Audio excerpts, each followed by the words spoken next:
वहीं हरिद्वार के हरिसेवा आश्रम में चल रहे संत सम्मेलन में हिस्सा लेने पहुंचे योग गुरु स्वामी रामदेव का बयान सामने आया है, जिसमें उन्होंने कहा है कि मोदी जी ने जितना काम पिछले 10 साल में किया है उससे देश के सामाजिक, आर्थिक और सांस्कृतिक ताने बाने को उत्कृष्टता प्रदान हुई है।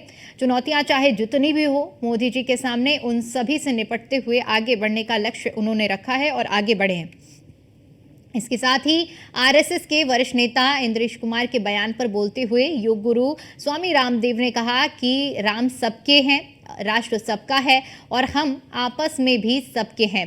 किसी भी प्रकार की जाति, संप्रदाय और विचारधारा के नाम पर देश में भेदभाव की नींव डालना यह राष्ट्र की एकता और संपदा के खिलाफ होगा और यह ठीक नहीं है।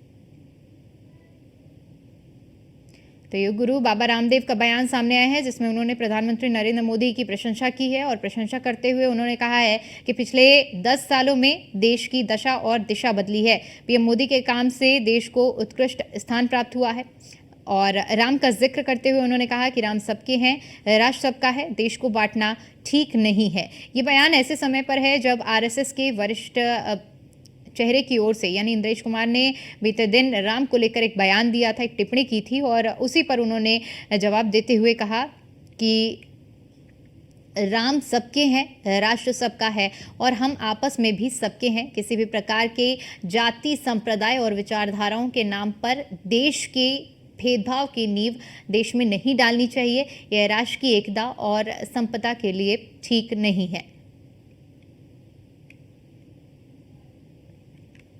मोदी जी ने जिस तरह से पिछले 10 वर्षों में देश के सामाजिक, आर्थिक, राजनीतिक, सांस्कृतिक ताने बाने को उत्कर्षता प्रदान करते हुए विरासत मूलक विकास की, संस्कृति मूलक समृद्धि की और सर्वहित के साथ सबका साथ, सबका विकास, सबके प्रयास, पुरुषार्थ के साथ जो एक कीर्तिमान रचा, हम आश्वस्त हैं।